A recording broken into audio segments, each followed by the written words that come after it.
Welcome बच्चों और बड़ों सबको। मैं रुपिंदर कौर हाजिर हूँ अपनी बातें लेकर। आज हम बात करने वाले हैं मॉडल्स के बारे में। मॉडल्स को हिंदी में क्या कहा जाता है? मॉडल्स को हिंदी में कहा जाता है सहायक क्रिया। अब आप सोच रहे होंगे हमने तो टेंसेस में बहुत सारी सहायक क्रियाओं के बारे में पढ़ा है। जी हाँ, आप सही सोच रहे हैं। टेंसेस में हमने न जाने कितने ही सहायक क्रियाएं यानी कि हेल्पिंग वर्ब्स के बारे में सीखा है, जैसे कि is, am, are, was, were, has, have, had, do, does, etc. लेकिन हमने टेंसेस में जिन हेल्पिंग वर्ब्स के बारे में सीखा है हमें बस उन्हीं के बारे में ही मालूम है, लेकिन इनके अलावा भी और भी कई छोटे छोटे जादुई शब्द हैं, छोटे छोटे हेल्पिंग वर्ब्स हैं जो वाक्य में मुख्य क्रिया के साथ मिलकर हमें बताते हैं कि क्या हो सकता है, क्या हो सकता था, क्या करना चाहिए, क्या करना जरूरी है, कौन सी परमिशन मिलनी चाहिए। तो इन सब बातों को जानने के लिए हमें मॉडल्स को जानना बहुत जरूरी है। तो मॉडल्स वे छोटे छोटे शब्द होते हैं जो वाक्य में मेन वर्ब के साथ मिलकर उसकी हेल्प करते हैं और साथ ही हमें बताते हैं कि कोई काम किस भावना से कब और कैसे किया जा रहा है।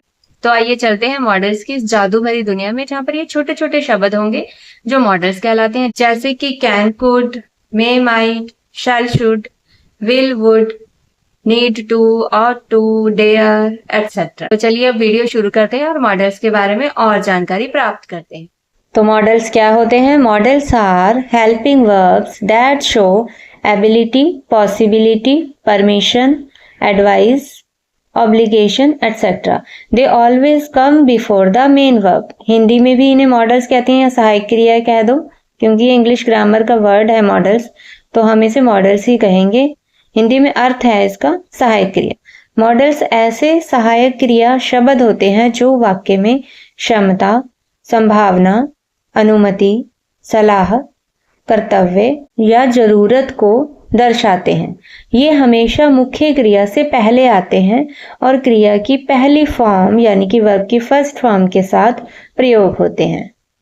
तो चलिए अब एग्जाम्पल्स की बात कर लेते हैं, जिन्हें मॉडल वर्ब्स भी कहते हैं, जो कॉमनली यूज होते हैं। वो इस तरह से हैं। Number 1, can. कैन का प्रयोग हम तब करते हैं जब एबिलिटी और परमिशन की बात आ रही हो वाक्य में। Number 2, could. कुड का यूज तब किया जाता है जब पास्ट एबिलिटी और पोलाइट रिक्वेस्ट की बात की गई हो, यानी कि भूतकालीन क्षमता की और विनम्र निवेदन की बात की गई हो।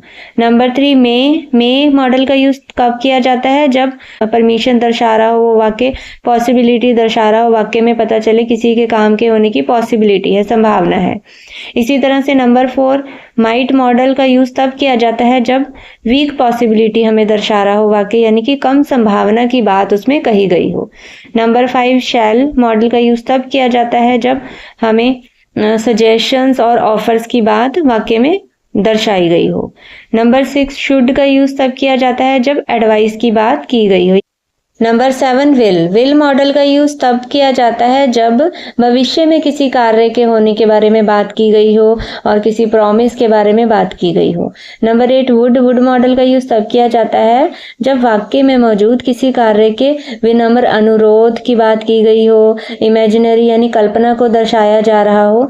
नंबर 9, मस्ट यानी कि स्ट्रॉन्ग ऑब्लिगेशन, जब किसी कार्य को करने की अनिवार्यता यहाँ दर्शाई गई हो, यानी स्ट्रॉन्ग ऑब्लिगेशन हमें पता हो कि अनिवार्य ही है ये कार्य करना, तब मस्ट का यूज करना है। नंबर 10, ought to यानी कि मॉरल ड्यूटी के लिए यूज किया जाता है ये मॉडल जब किसी कार्य के नैतिक कर्तव्य होने की बात दर्शाई गई हो, तब ought to मॉडल का यूज किया जाता है। अब देखिए स्ट्रक्चर कैसा है। अब टेंसेस में तो हमने हर टेंस के अलग अलग जो 12 टेंसेस हमने पढ़े थे, सबका स्ट्रक्चर अलग अलग था, लेकिन यहाँ पर जब हम मॉडल्स यूज करते हैं सबका स्ट्रक्चर सेम है। मॉडल्स अलग अलग हैं लेकिन स्ट्रक्चर सबका सेम रहेगा। सिर्फ क्या है, यहाँ subject plus model plus verb की फर्स्ट फॉर्म यानी कि base form of the verb यहाँ पर यूज होती है। सब्जेक्ट यानी कि कोई भी नाउन पर नाउन हम यहाँ पर ले सकते हैं शी। मॉडल यहाँ पर यूज कर लिए जो भी हमने अभी पढ़े हैं, can, could, may, might, must, ought to etcetera. She plus can plus verb की फर्स्ट फॉर्म यानी कि डांस, शी कैन डांस, यानी कि हमेशा ही मॉडल्स में वर्ब की फर्स्ट फॉर्म ही यूज होनी है। यही छोटा सा स्ट्रक्चर है और ये छोटे छोटे ही वाक्य होते हैं, छोटे छोटे ही ये वर्ड्स होते हैं, यही मॉडल्स कहलाते हैं। ये बन गया है she can dance, she can win, she can run, she can sing, तो सभी मॉडल्स के साथ यहाँ पर जो है वर्ब की फर्स्ट फॉर्म ही यूज होनी है। यही इसका छोटा सा स्ट्रक्चर है। तो चलिए अब एग्जाम्पल्स देख लेते हैं। वाक्य के रूप में हम सेंटेंसेस बना लेते हैं। कुछ एग्जाम्पल्स बाय यूज टाइप, यानी कि उदाहरण उपयोग के प्रकार अनुसार। नंबर 1 एबिलिटी, जो हमने यहाँ पर क्षमता की बात की थी। स्टार्टिंग में हमने बात की थी कि मॉडल्स कब यूज होते हैं, क्षमता जब दर्शाई गई हो, यानी कि एबिलिटी की बात जब की हो किसी सेंटेंस में, तो उसके लिए हमें जो मॉडल्स यूज करने हैं वो है कैन, कुड। कैन मीन्स सकता हूँ, सकती हूँ। कुड मीन्स उसका पास्ट टेंस है ये कैन का, सकती थी, सकता था। तो देखिए अब सेंटेंसेस बना लेते हैं। नंबर 1 मैं साइकिल चला सकता हूँ, I can ride A cycle. Number 2 वह बचपन में तेज दौड़ सकती थी, she could run fast in childhood. अब देखिए सकता हूँ यानी कि प्रेजेंट टेंस के लिए कैन यूज किया है और सकती थी सेकंड सेंटेंस में कुड यूज किया गया है, और दोनों ही कैन और कुड मॉडल के साथ वर्ब की फर्स्ट फॉर्म यानी कि आई कैन राइट और सेकंड में शी कैन रन वर्ब की फर्स्ट फॉर्म और बेस फॉर्म ही यूज हुई है। नंबर 2 परमिशन, जब किसी वाक्य में कार्य के परमिशन लेने की बात कही जा रही हो तब हमें कैन और मे इन मॉडल्स का यूज करना है। नंबर 1 क्या मैं पानी पी सकता हूँ, कैन आई ड्रिंक वाटर, और मे का भी हम यूज कर सकते हैं, may I drink water question mark. तो इन दोनों ही कंडीशन में हमें कैन और मे का यूज कर सकते हैं। नंबर 2 सेंटेंस है may I take your book. Formal and polite way में जब हम बात करते हैं may I take your book, और हम ये भी कह सकते हैं can I take your book, क्या मैं आपकी किताब ले लूं, क्या मैं आपकी किताब ले सकता हूं। ठीक है, तो दोनों ही सेंटेंसेस में हम कैन और मे अनुमति लेने के केस में हम ये दोनों मॉडल्स का यूज कर सकते हैं। नंबर 3 एडवाइस, जब किसी सेंटेंस में किसी कार्य के सलाह संबंधी बातों को दर्शाया जाता है तब शुड और ought to मॉडल का यूज किया जाता है। एग्जाम्पल है तुम्हें समय पर सोना चाहिए, तो चाहिए के लिए हम शुड यूज करेंगे यहाँ पर। You should sleep on time, हम उसे एडवाइस दे रहे हैं कि तुम्हें टाइम पर सोना चाहिए। सेकंड एग्जाम्पल है हमें सच्चाई बोलनी चाहिए, यहाँ पर भी हम सलाह दे रहे हैं किसी को, स्ट्रॉन्ग एडवाइस दे रहे हैं तो ought to का यूज करेंगे।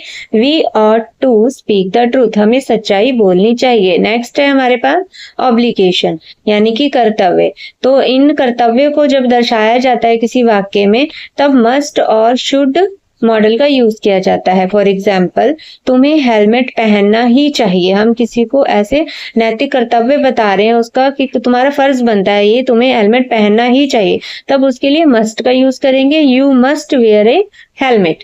सेकंड है स्टूडेंट शुड फॉलो रूल, छात्रों को नियमों का पालन करना चाहिए। यहाँ एक तरीके से हम उन्हें उनके कर्तव्य भी बता रहे हैं, उन्हें सलाह भी दे रहे हैं और उनका कर्तव्य भी याद दिला रहे हैं कि छात्रों को जो है नियमों का पालन करना चाहिए। Student should follow rules. Number 5 possibility, अब देखिए जब किसी सेंटेंस में संभावना को दर्शाया जाता है यानी किसी कार्य के होने की पॉसिबिलिटी को दर्शाया जाए तब मे, माइट और कुड मॉडल का यूज किया जाता है। तो मे के लिए हम एग्जांपल्स बनाएंगे, आज बारिश हो सकती है यानी कि हो सकती है। इट मे रेन टुडे, संभावना है बारिश के होने की तो मे का यूज किया है। नंबर 2 एग्जाम्पल है वह घर पर हो सकता है, he might be at home, तो यहाँ पर भी संभावना की बात हो रही है, संभावना दर्शाई जा रही है कि वह घर पर हो सकता है तो माइट का यूज किया है। इसी तरह से हम माइट बी की जगह कुड बी का यूज भी कर सकते हैं, he could be at home, वह घर पर हो सकता है। अब नेक्स्ट देख लीजिए नंबर 6 फ्यूचर और प्रॉमिस, जब किसी सेंटेंस में किसी वाक्य के भविष्य में होने की बात हो या प्रॉमिस की बात हो तब विल और शैल का यूज किया जाता है। एग्जाम्पल है मैं तुम्हारी मदद करूंगा, I will help you। Second example है क्या मैं आपका बैग ले जाऊं या क्या मैं आपका थैला उठा लूं या मैं आपका थैला उठाऊं, तब इस केस में हम कहेंगे shall I carry your bag question mark. तो इस तरह से will और shall का हम यूज कर सकते हैं। तो चलिए अब लास्ट यूज की बात कर लेते हैं पोलाइट रिक्वेस्ट की, यानी कि किसी सेंटेंस में किसी कार्य से जब विनम्र निवेदन की बात को दर्शाया जाए तब वुड का यूज किया जाना है। एग्जाम्पल क्या आप जूस पीना पसंद करेंगे question mark, would you like some juice question mark. Second है क्या आप चाय लेना चाहेंगे question mark, would you like tea question mark. तो इस तरह से ये सेंटेंसेस बनाए जाते हैं। तो आज हमने सीखे इंग्लिश के मैजिक वर्ड्स मॉडल्स। अब आप भी कॉन्फिडेंटली बोल सकते हो आई कैन स्पीक इंग्लिश। अगर आपको मॉडल्स के बारे में पहले नहीं पता था और आज की ये वीडियो देखकर आपको मॉडल्स के बारे में कुछ पता चला है तो वीडियो को लाइक जरूर करें, शेयर करें वीडियो को और चैनल को सब्सक्राइब करना भी मत भूलिएगा। उम्मीद है इस वीडियो से आपको मदद मिलेगी। धन्यवाद।